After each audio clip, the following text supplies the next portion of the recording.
ನಮಸ್ಕಾರ ಆತ್ಮೀಯ ವೀಕ್ಷಕರೇ, ನಾನು ಡಾಕ್ಟರ್ ಚಂದ್ರಶೇಖರ್ ಸರ್ಜಾ, ನಿಮ್ಮ ಲೈಫ್ ಸ್ಟೈಲ್ ಫಿಸಿಷಿಯನ್. ನೋವು ರಹಿತ ಜೀವನ ಯಾರಿಗೆ ಬೇಡ? ಪ್ರತಿಯೊಬ್ಬರು ಕೂಡ ನೋವು ಇಲ್ದಲೇ ಇರೋದಕ್ಕೆ ಬದುಕಬೇಕು ಅನ್ನೋದು ಬಹಳ ಆಸೆ ಇರುತ್ತೆ. ಆಕ್ಚುಲಿ ಕೆಲವರಿಗೆ ಸುಮಾರು ಕಾಯಿಲೆಗಳಿರ್ತವೆ ನೋಡಿ. ಆಕ್ಚುಲಿ ಜಾಯಿಂಟ್ ಪೇನ್ಸ್ ಇರ್ಬೋದು, ಆಕ್ಚುಲಿ ರುಮಟೈಡ್ ಆರ್ಥರೈಟಿಸ್ ಅಂತ ಹೇಳ್ತೀವಿ. ಕೆಲವರಿಗೆ ಸೊಂಟ ನೋವು ಇರ್ಬೋದು, ತುಂಬಾ ವರ್ಷಗಳಿಂದ ಇರುತ್ತೆ. ಕೆಲವರಿಗೆ ಮಂಡಿ ನೋವು ಇರುತ್ತೆ. ಟ್ರೀಟ್ಮೆಂಟ್ ಎಲ್ಲ ತಗೊಂಡಿರ್ತೀರಾ, ಸರಿನೂ ಆಗಿರುತ್ತೆ. ಆದ್ರೆ ಅವಾಗ ಜಾಸ್ತಿ ಕೆಲಸ ಆದಾಗ ಬರ್ತಾ ಇರುತ್ತೆ. ಈಗ ಮಂಡಿ ನೋವು ಸಾಧಾರಣವಾಗಿ ನೀವು ಟ್ರೀಟ್ಮೆಂಟ್ ಮೇಲೆ ಟ್ರೀಟ್ಮೆಂಟ್ ತಗೊಳ್ತಾ ಇರ್ತೀರಾ, ಡಾಕ್ಟರ್ಗಳ ಮೇಲೆ ಡಾಕ್ಟರ್ಗಳು ಚೇಂಜ್ ಮಾಡ್ತಾ ಇರ್ತೀರಾ. ಮಂಡಿ ನೋವು ಅಂತ ಹೇಳಿದ ತಕ್ಷಣ ಡಾಕ್ಟರ್ಗಳಿಂದ ಸಾಧಾರಣವಾಗಿ ಏನ್ ಮಾಡ್ತಾರೆ ಅಂತ ಹೇಳಿದ್ರೆ ಒಂದು ಪೇನ್ ಕಿಲ್ಲರ್ ಬರ್ದು ಕಳಿಸ್ತಾರೆ. ಪದೇ ನೋವು ಅಂತ ಹೇಳಿದಾಗ ತುಂಬಾ ಜಾಸ್ತಿ ಆದಾಗ ಒಂದು ಪೇನ್ ಕಿಲ್ಲರ್ನ ನುಂಗಿ ಅಂತ ಕೊಟ್ಟು ಕಳಿಸ್ಬಿಡ್ತಾರೆ. ಯಾಕಂದ್ರೆ ಮಂಡಿ ಸೌತ ಆಗ್ಬಿಟ್ಟಿರುತ್ತೆ, ಅಷ್ಟು ಸುಲಭಕ್ಕೆ ಹೋಗಲ್ಲ, ಟೈಮ್ ತಗೊಳುತ್ತೆ ಅಂತ ಹೇಳ್ಬಿಟ್ಟು ಪೇನ್ ಕಿಲ್ಲರ್ ಕೊಟ್ಬಿಟ್ಟಿರ್ತಾರೆ. ಇಲ್ಲ ಕೆಲವರಿಗೆ ರುಮಟೈಡ್ ಆರ್ಥರೈಟಿಸ್ ಇರ್ಬೋದು, ಇವಾಗ ಆಮವಾತ ಅಂತ ನಾವೇನ್ ಹೇಳ್ತೀವಿ, ಕೈ ಕಾಲೆಲ್ಲ ಗಂಟುಗಳೆಲ್ಲ ಊದಿರ್ತವೆ, ಒಂಥರ ರೆಡ್ನೆಸ್ ಇರುತ್ತೆ, ಸ್ವೆಲ್ಲಿಂಗ್ ಇರುತ್ತೆ, ಬೆಳಗ್ಗೆ ಎದ್ದ ತಕ್ಷಣ ಸ್ಟಿಫ್ನೆಸ್ ಇರುತ್ತೆ. ಅವ್ರಿಗೆ ಹೆಂಗೆ ಅಂತ ಹೇಳಿದ್ರೆ ಅವರಿಗೆ ತುಂಬಾ ಮೆಡಿಸಿನ್ಸ್ ಮೇಲೆ ಮೆಡಿಸಿನ್ಸ್, ಇಂಗ್ಲಿಷ್ ಮೆಡಿಸಿನ್ಸ್ ತಗೊಂಡ್ಬಿಟ್ಟು ಅವರಿಗೆ ತುಂಬಾ ಸೈಡ್ ಎಫೆಕ್ಟ್ಸ್ ಕೂಡ ಕಾಣಿಸ್ಕೊಳ್ತಾ ಇರುತ್ತೆ. ಅವರಿಗೂ ಕೂಡ ಈ ಪೇನ್ ಕಿಲ್ಲರ್ಸ್ ಪ್ರಿಸ್ಕ್ರೈಬ್ ಮಾಡ್ಬಿಟ್ಟಿರ್ತಾರೆ. ವೀಕ್ಷಕರೇ, ನಾನಿಲ್ಲಿ ಪೇನ್ ಕಿಲ್ಲರ್ ನೀವು ತಗೊಳ್ಳೋದು ತಪ್ಪು ಅಂತ ನಾನು ಹೇಳ್ತಾ ಇಲ್ಲ. NSAIDs ಏನಿದೆ ಅಂತ ಹೇಳಿದ್ರೆ, ನಮ್ಮ ದೇಶದಲ್ಲಿ NSAIDs ಒಂಥರ ಅಬ್ಯೂಸ್ ಆಗ್ಬಿಟ್ಟಿದೆ ಅಂತ ಹೇಳಿದ್ರೆ, ಪ್ರತಿಯೊಬ್ಬರು ಕೂಡ ಮೆಡಿಕಲ್ ಶಾಪಿಗೆ ಹೋಗಿ ಕೇಳಿದ ತಕ್ಷಣ ನೋವಿನ ಮಾತ್ರೆ ಕೊಡಿ ಅಂತ ತಕ್ಷಣ ತೆಗೆದು ಯಾವುದೋ ಕೈ ಸಿಕ್ಕಿದ್ ಕೊಟ್ಬಿಡ್ತಾರೆ, ಅದನ್ನ ನೀವು ನುಂಗ್ಬಿಡ್ತೀರಾ ಕಣ್ಮುಚ್ಕೊಂಡು. ಅವತ್ತು ನೀವು ನೋವು ಕಡಿಮೆ ಆಯ್ತು ಅಂತ ಆರಾಮಾಗಿರ್ತೀರಾ. ಆದ್ರೆ ಮುಂದೆ ಪದೇ ನಿಮಗೆ ಈ ನೋವು ಕಾಣಿಸ್ಕೊಂಡ್ರಲ್ಲಿ ಮತ್ತೆ ನೀವು ಪೇನ್ ಕಿಲ್ಲರ್ ತಗೊಳ್ತಾ ಹೋದಲ್ಲಿ ಮುಂದೆ ಸಾಕಷ್ಟು ತೊಂದರೆಗಳನ್ನ ಅನುಭವಿಸ್ಬೇಕಾಗತ್ತೆ. ನಾನು ಕತೆ ಹೇಳ್ತಾನೆ ಇಲ್ಲಿ, ಈ ರಾಮಾಯಣದ ಕತೆ, ಈ ಜಟಾಯುವಿನ ಕತೆ. ಈ ಜಟಾಯು ಅಂತ ಹೇಳಿದ್ರೆ ಈ ಗಿಡಗಳು ಅಥವಾ ಏನ್ ಹೇಳ್ತೀವಿ ನಾವು ವಲ್ಚರ್ಸ್ ಅಂತ ನಾವು ಹೇಳ್ತೀವಿ. ಈ ಜಟಾಯು ಜಾತಿಗೆ ಸೇರಿದ ಪಕ್ಷಿಗಳು ನಮ್ಮ ದೇಶದಲ್ಲಿ ಲಕ್ಷಾಂತರ ಇತ್ತು, ಸಂಖ್ಯೆಯಲ್ಲಿತ್ತು. ಆದ್ರೆ 2010 ಇತ್ತೀಚೆಗೆ ಅದ್ರ ಸಂತತಿನೇ ಆಲ್ಮೋಸ್ಟ್ ನಾಶ ಆಗ್ಬಿಟ್ಟು ಕೇವಲ 500 - 600 ಗಿಡಗಳು ಮಾತ್ರ ನಮ್ಮ ದೇಶದಲ್ಲಿ ಉಳ್ಕೊಂಡಿದೆ. ಇದಕ್ಕೆ ಕಾರಣನೇ ಒಂದು ಪೇನ್ ಕಿಲ್ಲರ್, ಡೈಕ್ಲೋಫಿನಾಕ್. ಅಯ್ಯೋ, ಪೇನ್ ಕಿಲ್ಲರಿಗೂ ಈ ಗಿಡಗಳಿಗೂ ಏನ್ ಸಂಬಂಧ ಅಂತ ನೀವು ಕೇಳಿದ್ರೆ ನೋಡಿ, ಈ ರೈತರು ಏನ್ ಮಾಡ್ತಿದ್ರು ಅಂದ್ರೆ ಇವರ ಹಸುಗಳಿಗೆ, ದನ ಕರುಗಳಿಗೆ, ಜಾನುವಾರುಗಳಿಗೆ ಈ ಕೊನೆಯ ಸ್ಟೇಜ್ ನಲ್ಲಿ, ಸಾಯೋ ಸ್ಟೇಜ್ ನಲ್ಲಿ ಬಂದಾಗ, ಕಾಯಿಲೆ ಬಿದ್ದಾಗ ಈ ಡೈಕ್ಲೋಫಿನಾಕ್ ಇಂಜೆಕ್ಷನ್ಸ್ ನ ಕೊಡ್ತಾ ಇದ್ರು.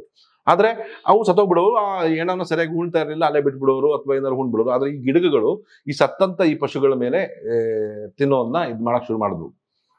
ಏನಂತ ಹೇಳಿದ್ರೆ ಗೊತ್ತಲ್ಲ ನಿಮಗೆ, ಯಾಕಂದ್ರೆ ಸ್ಕ್ಯಾವೆಂಜರ್ ಸ್ಪೀಸೀಸ್ ಅವು ಈ ಗಿಡಗಳು.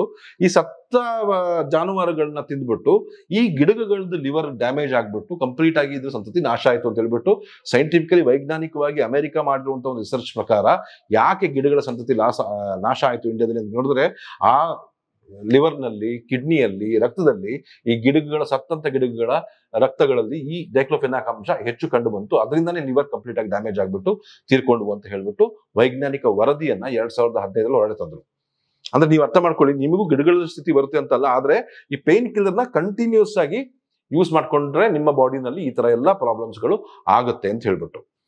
ಈಗ ನೋವು ಸಾಧಾರಣವಾಗಿ ಕೆಲವರಿಗೆ ಬರ್ತಾ ಇರ್ತದೆ. ಕೆಲವರಿಗೆ ತುಂಬಾ ಜಾಸ್ತಿ ಕೆಲಸ ಇದ್ದಾಗ ಬರುತ್ತೆ, ಕೆಲವರಿಗೆ ತುಂಬಾ ಜಾಸ್ತಿ ಆಯಾಸ ಆದಾಗ, ಟ್ರಾವೆಲ್ ಮಾಡಿದಾಗ ಇಂಥ ಕಾರಣದಲ್ಲಿ ಬರುತ್ತೆ. ಅದು ಓಕೆ, ಅದು ಒಂದಿನ ಬರುತ್ತೆ, ರೆಸ್ಟ್ ತಗೊಂಡ್ರೆ, ಸ್ವಲ್ಪ ಮಸಾಜ್ ಮಾಡ್ಕೊಂಡ್ರೆ ಅದಂಗೆ ಕ್ಲಿಯರ್ ಆಗುತ್ತೆ. ಆದ್ರೆ ಕೆಲವು ನಾನು ಈ ಕಂಡೀಷನ್ ಹೇಳ್ದೇನೆ, ಆಮವಾತ ಹೇಳಿದೆ, ಸಂಧಿವಾತ ಹೇಳಿದೆ, ಬೆನ್ನೋವು ಹೇಳಿದೆ, ಕೆಲವರಿಗೆ ಮೈಗ್ರೇನ್ ತಲೆನೋವು ಹೇಳಿದೆ, ಇಂಥ ಸುಮಾರು ತಲೆನೋವುಗಳು ಅಥವಾ ಬೇರೆ ತಲೆನೋವುಗಳಿಗೆ ಈ ಪೇನ್ ಕಿಲ್ಲರ್ಗಳನ್ನ ತಗೊಳ್ಳೋಕ್ಕಿಂತ ಮನೆಯಲ್ಲಿ ಯಾವ್ದಾದ್ರು ಒಂದು ಒಳ್ಳೆ ಅದ್ಭುತವಾದಂತ ಒಂದು ಮನೆ ಮದ್ದನ್ನ ಮಾಡ್ಕೊಂಡು ನಾವು ನೋವು ರಹಿತವಾಗಿ ಇರಬಹುದು. ಯಾಕಂತ ಹೇಳಿದ್ರೆ ಈ ಪೇನ್ ಕಿಲ್ಲರ್ ಇರುವಂತ ಏನು Cox inhibition, COX 1 COX 2 inhibitors ಅಂತ ನಾವು ಹೇಳ್ತೀವಿ, ಈ ನಾನ್ ಸ್ಟಿರಾಯ್ಡಲ್ ಆಂಟಿ ಇನ್ಫ್ಲಮೇಟರಿ ಡ್ರಗ್ಸ್ ನಲ್ಲಿ ಇರುವಂತಹ ಕೆಲವು ಎಫೆಕ್ಟ್ಸ್ ನಮ್ಮ ಮನೆಯಲ್ಲಿ ಯೂಸ್ ಮಾಡುವಂತ, ನಮ್ಮ ಅಡುಗೆ ಮನೆಯಲ್ಲಿ ಯೂಸ್ ಮಾಡುವಂತ ಕೆಲವು ಆಹಾರ ಪದಾರ್ಥಗಳು ಇರ್ತವೆ. ಸೊ ಅದರಿಂದ ನಾವು ನಮ್ಮ ನೋವು ರಹಿತ ಜೀವನವನ್ನ ಸಾಗಿಸಬಹುದು. ಸೊ ಈ ನಿಟ್ಟಿನಲ್ಲಿ ಸುಮಾರು ಇದೆ ಆಕ್ಚುಲಿ ಹೇಳ್ತಾ ಹೋದ್ರೆ. ಈಗ ಕುರ್ಕುಮಿನ್ ಅಂದ್ರೆ ಅರ್ಶಿಣದ ಕೊನೆ ಇರ್ಬೋದು, ಅಥವಾ ಶಲ್ಲಕ್ಕಿ ಅಂತ ಒಂದು ಗೋಂದ್ ಬರುತ್ತೆ ಅದಿರ್ಬೋದು, ಗಂತಿಗೆಂಗ್ಳು ಸಿಗುವಂಥದ್ದು, ಜಿಂಜರ್ ಅಥವಾ ಜಿಂಜರಾಲ್, ನಮ್ಮ ಏನು ಶುಂಠಿ ಇರುತ್ತೆ, ಈ ಒಮೆಗಾ 3 ಫ್ಯಾಟಿ ಆಸಿಡ್ಸ್ ಇರುತ್ತೆ. ಈ ತರ ಎಲ್ಲ ನಮ್ಮ ಆಹಾರಗಳಲ್ಲಿ ಒಳ್ಳೆ ಪೇನ್ ಕಿಲ್ಲರ್ ಅಂಶ ಇರುತ್ತೆ. ಆದ್ರೆ ನಾನು ಇಲ್ಲಿ ಹೇಳ್ತಾ ಇರೋದು ಒಂದು ಜ್ಯೂಸ್ ಪ್ರತಿನಿತ್ಯ ಕುಡಿಯುವಂತ ಅಭ್ಯಾಸ ಇಲ್ಲ. ಈ ಜಾಯಿಂಟ್ ಪೇನ್ಸ್ ಇದ್ದವರಲ್ಲಿ ಸಾಧಾರಣವಾಗಿ ನೋಡಿ ಗಂಟೆಲ್ಲ ಊದ್ಕೊಂಡಿರುತ್ತೆ. ಈ ಜಾಯಿಂಟ್ ನ ಇನ್ಫ್ಲಮೇಷನ್ ಕಡಿಮೆ ಆದ್ರೆ ಈ ಸಂದುಗಳು, ಸಣ್ಣ ಸಣ್ಣ ಕೀಲುಗಳು ಇರುವಂತ, ಕಟ್ಕೊಂಡಿರುವಂತ ಕಸ ಕ್ಲೀನ್ ಮಾಡುವಂತ ಕೆಪಾಸಿಟಿ ಕೂಡ ಈ ಒಂದು ಜ್ಯೂಸ್ ನಲ್ಲಿದೆ. ಮತ್ತೆ ಅದೇ ರೀತಿ ಈ ಬೆನ್ನೋವು, ಸೊಂಟ ನೋವು, ಈ ತರ ಮೈಕೈ ನೋವು ಇದ್ದವರಲ್ಲೂ ಕೂಡ ನಮ್ಮ ಬಾಡಿಯಿಂದ ಲ್ಯಾಕ್ಟಿಕ್ ಆಸಿಡ್ ತುಂಬಾ ಅಕ್ಯುಮುಲೇಷನ್ ಆಗಿರುತ್ತೆ. ಅದನ್ನ ಡ್ರೈನ್ ಮಾಡ್ಬಿಟ್ಟು ನಮ್ಮ ರಕ್ತ ಸಂಚಾರ ನಮ್ಮ ಇಡೀ ದೇಹಕ್ಕೆ ಕಳಿಸ್ಬಿಟ್ಟು ಅದನ್ನ ದೇಹದಿಂದ ಕೆಟ್ಟ ಕಲ್ಮಶ ವಸ್ತುಗಳನ್ನ ಹೊರಗಡೆ ಕಳಿಸುವಂತ ಕೆಪಾಸಿಟಿ ಕೂಡ ಈ ಜ್ಯೂಸ್ ನಲ್ಲಿದೆ.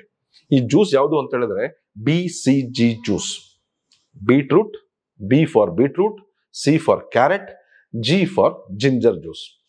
ಸರ್, ನಾನು ಬೀಟ್ರೂಟ್, ಕ್ಯಾರೆಟ್, ಜಿಂಜರ್ ದಿನ ಯೂಸ್ ಮಾಡ್ತೀನಿ, ನನಗೇನು ಪೇನ್ ಕಿಲ್ಲಿಂಗ್ ಎಫೆಕ್ಟ್ ಸಿಕ್ಕಿಲ್ಲ ಅಂತ ಹೇಳ್ತೀರಾ ನೀವು ಸಾಧಾರಣವಾಗಿ ಅಲ್ವಾ? ಆದ್ರೆ ನಾನು ಇವಾಗ ಇಲ್ಲಿ ಒಂದು ಟೆಕ್ನಿಕ್ ಹೇಳ್ತೀನಿ. ಆ ಟೆಕ್ನಿಕ್ ಅಲ್ಲಿ ನೀವು ಈ ಜ್ಯೂಸ್ ನ ಮಾಡಿ ಕುಡಿದ್ರೆ ನಿಮಗೆ ಪೇನ್ ಕಿಲ್ಲಿಂಗ್ ಎಫೆಕ್ಟ್ ಸಿಗೋದು 100% ಗ್ಯಾರಂಟಿ. ಹೇಗೆ ಅಂತ ಹೇಳಿದ್ರೆ, ಒಂದು ಕ್ಯಾರೆಟ್ನ ತಗೊಳ್ಳಿ, ಮೀಡಿಯಂ ಸೈಜ್ ಕ್ಯಾರೆಟ್. ಆ ಕ್ಯಾರೆಟ್ನ ಸಿಪ್ಪೆಯನ್ನು ಚೆನ್ನಾಗಿ ತೆಗೆದುಬಿಡಿ, ಸುಲಿದ್ಬಿಟ್ಟು ಅದನ್ನ 1 ಗ್ಲಾಸು ಉಗುರು ಬೆಚ್ಚು ನೀರಿನಲ್ಲಿ ಹಿಂದಿನ ದಿವಸ ರಾತ್ರಿ ಒಂದು 8 ಗಂಟೆ ಅಷ್ಟೊತ್ತಿಗೆ ಅದನ್ನ ಉಗುರು ಬೆಚ್ಚು ನೀರಲ್ಲಿ ಹಾಕಿ, ಒಂದು ಸಣ್ಣ ತುಂಡು ಬೀಟ್ರೂಟ್, ಒಂದು ಅರ್ಧದಿಂದ 1/4 ಇಂಚಿನಷ್ಟು ತುಂಡಿನಷ್ಟು ಕ್ಯೂಬ್ ಇರುವಂತ ಒಂದು ಬೀಟ್ರೂಟ್ನ ಅದೇ ನೀರಿಗೆ ಹಾಕಿ, ಒಂದು 1/4 ಇಂಚಿನಷ್ಟು ಒಂದೇ ಒಂದು ಸಣ್ಣ ತುಂಡಿನಷ್ಟು ಶುಂಠಿಯನ್ನು ಕೂಡ ಆ ನೀರಿಗೆ ಹಾಕಿ ಮುಚ್ಚಿಟ್ಬಿಡಿ ಬೆಳಗ್ಗೆ ತನಕ. ಮುಚ್ಚಿಟ್ಟು ಆ ಜ್ಯೂಸನ್ನ ನೀವು ಬೆಳಿಗ್ಗೆ ಎದ್ದ ತಕ್ಷಣ ಖಾಲಿ ಹೊಟ್ಟೆಯಲ್ಲಿ ನೀವು ಮಿಕ್ಸಿಗೆ ಹಾಕಿ ಅದನ್ನ ಚೆನ್ನಾಗಿ ಅದೇ ನೀರಿನಲ್ಲಿ ಬ್ಲೆಂಡ್ ಮಾಡಿ ಅದನ್ನ ಸ್ವಲ್ಪ ಸೋಸ್ಕೊಂಡು, ಅಥವಾ ಹಾಗೆ ಕುಡಿದ್ರು ಕೂಡ. ಈಗ ಶುಗರ್ ಇದ್ದವರಾದ್ರೆ ಸೋಸ್ಕೊಂಡ್ಬಿಟ್ಟು ಬಟ್ಟೆಯಲ್ಲಿ ಹಿಂಡ್ಬಿಟ್ಟು ಅದರ ರಸವನ್ನು ಮಾತ್ರ ಕುಡೀರಿ. ಈಗ ಶುಗರ್ ಇಲ್ದಲ್ಲಿದ್ದ ಪಕ್ಷದಲ್ಲಿ ಇಡೀ ಪಲ್ಪ್ ಸಮೇತ ಆ ಜ್ಯೂಸ್ನ ಕುಡಿತಾ ಬನ್ನಿ ಡೈಲಿ. ಅದಕ್ಕೆ ಬೇಕಾದ್ರೆ ಈಗ ನಿಮಗೆ BP ಇದ್ದಲ್ಲಿ ನೀವು ಸ್ವಲ್ಪ ಜೇನುತುಪ್ಪವನ್ನು ಹಾಕಬಹುದು, ಅಥವಾ BP ಇಲ್ದಲೇ ಇದ್ದರೆ ನೀವು ಸ್ವಲ್ಪ ನಿಂಬೆ ರಸ ಮತ್ತು ಸ್ವಲ್ಪ ಒಂದು ಚಿಟಿಕೆಯಷ್ಟು ಉಪ್ಪನ್ನು ಹಾಕಿ ಕೂಡ ಇದನ್ನ ಸೇವಿಸಬಹುದು. ಹೀಗೆ ಸೇವಿಸ್ತಾ ಬಂದಲ್ಲಿ ನಿಮ್ಮ ದೇಹದಲ್ಲಿ ಸಾಕಷ್ಟು ಬದಲಾವಣೆಗಳು ಕಾಣಿಸ್ತವೆ. ಅತಿ ಶೀಘ್ರದಲ್ಲೇ ಕೇವಲ 15ರಿಂದ 20 ದಿನದಲ್ಲಿ ನಿಮಗೆ ಸುಮಾರು ಪ್ರಾಬ್ಲಮ್ ಕಾಣುತ್ತೆ. ನಾನು ಇವಾಗ ಹೇಳಿದ್ನಲ್ಲ, ಇವೆಲ್ಲ ಪ್ರಾಬ್ಲಮ್, ಆರ್ಥರೈಟಿಸ್ ಇರ್ಬೋದು, ಸಂಧಿವಾತ ಇರ್ಬೋದು, ಮೂಳೆ ನೋವು ಇರ್ಬೋದು, ಗಂಟು ನೋವು ಇರ್ಬೋದು, ಸೊಂಟ ನೋವು ಇರ್ಬೋದು, ಈ ಮೈಗ್ರೇನ್ ಸಮಸ್ಯೆ ಕೂಡ ಇರ್ಬೋದು. ಇದೆಲ್ಲದರಿಂದ ಕೂಡ ನಿಮಗೆ ಸಾಕಷ್ಟು ಒಂದು ರಿಲೀಫ್ ಸಿಗುತ್ತೆ. ಹೇಗೆ ಅಂತ ನಾನು ಹೇಳ್ತೀನಿ. ಯಾಕಂದ್ರೆ ನೋಡಿ, ಮೊದಲಿಗೆ ನಾನು ಹೇಳ್ತಾ ಇರೋದು ಬೀಟ್ರೂಟ್ ಇರುವಂತದ್ದು ನೈಟ್ರೈಟ್ಸ್ ಅಥವಾ ನೈಟ್ರಿಕ್ ಆಕ್ಸೈಡ್ ಅಂತ ನಾವೇನು ಹೇಳ್ತೀವಿ. ಈ ನೈಟ್ರಿಕ್ ಆಕ್ಸೈಡ್ ಏನಾಗ್ತದೆ, ನಮ್ಮ ರಕ್ತ ನಾಳಗಳನ್ನ ಊದಿಸುತ್ತೆ, ರಕ್ತ ಸಂಚಾರನ ಕೆಲವು ನಿರ್ದಿಷ್ಟ ಭಾಗಗಳಿಗೆ ಕಳಿಸುತ್ತೆ. ಇದರಲ್ಲಿರುವಂತ ರಿಚ್ ಆಗಿರುವಂತ ಆಂಟಿ ಆಕ್ಸಿಡೆಂಟ್ ಏನಾಗುತ್ತೆ ಅಂತ ಹೇಳಿದ್ರೆ, ನಮ್ಮ ದೇಹದಲ್ಲಿ ಒಂದ್ ಕಡೆ ನೋವಿದೆ ಅಂತ ಹೇಳಿದ್ರೆ ಆ ಜಾಗಕ್ಕೆ ರಕ್ತ ಸಂಚಾರ ಜಾಸ್ತಿ ಆಗ್ಬೇಕು. ಯಾಕಂದ್ರೆ ನಮ್ಮ ದೇಹದಲ್ಲಿ ಇರುವಂತ ರೋಗ ನಿರೋಧಕ ಶಕ್ತಿ ಇರೋದೆಲ್ಲ ನಮ್ಮ ಬ್ಲಡ್ ನಲ್ಲೇನೆ. ಆ ಬ್ಲಡ್ ಆ ಜಾಗಕ್ಕೆ ಸಪ್ಲೈ ಚೆನ್ನಾಗಿ ಕೊಟ್ಟಾಗ ಸಾಧಾರಣವಾಗಿ ಏನಾಗುತ್ತೆ ಅಂತ ಹೇಳಿದ್ರೆ ಆ ಜಾಗದಲ್ಲಿ ನೋವು ಕಡಿಮೆ ಆಗುತ್ತೆ. ನೀವು ನೋಡಿ, ಯಾವ್ದೋ ಆಯಿಂಟ್ಮೆಂಟ್ ಹಚ್ಕೊಳ್ತೀರಾ, ಯಾವ್ದೋ ಒಂದು ಈಗ ಒಂದು ನೋವಿಗೆ ಅಂತ ಅಂದ್ಕೊಳ್ಳಿ, ಒಂದು ಪೇನ್ ಕಿಲ್ಲರ್ ಆಯಿಂಟ್ಮೆಂಟ್ ಹಚ್ಕೊಳ್ತೀರಾ, ಏನ್ ಮಾಡುತ್ತೆ ಅಂತಂದ್ರೆ ಪೇನ್ ನ ಕಡಿಮೆ ಮಾಡಲ್ಲ, ಆ ಜಾಗದಲ್ಲಿ ರಕ್ತ ಸಂಚಾರನ ಇಂಪ್ರೂವ್ ಮಾಡುತ್ತೆ ಅಷ್ಟೇ. ಅದೇ ಕೆಲಸ ಈ ಬೀಟ್ರೂಟ್ ಮಾಡುತ್ತೆ.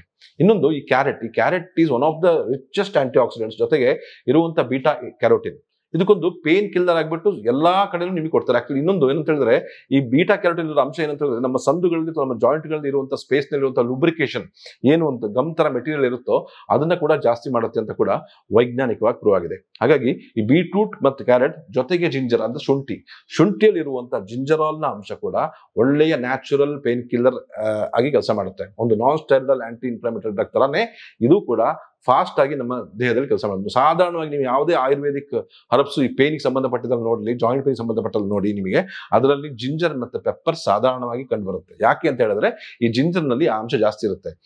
ನಾನು ಹಿಂದಿನ ದಿವಸ ನೆನೆಸಿಡಿ ಅಂತ ಹೇಳಿದೆ. ಯಾಕೆ ಅಂತ ಹೇಳ್ತೀನಿ ಕೇಳಿ. ಯಾಕೆ ನಾವು ಡೈರೆಕ್ಟ್ ನೀವು ಕೇಳ್ಬೋದು, ಸರ್ ಬೆಳಗ್ಗೆನೆ ಹಾಕಿ ರುಬ್ಬಿ ತಗೋಬೋದಲ್ಲ, ಆ ತರ ಯಾಕೆ ನೆನೆಸಿಡಬೇಕು ಅಂತ.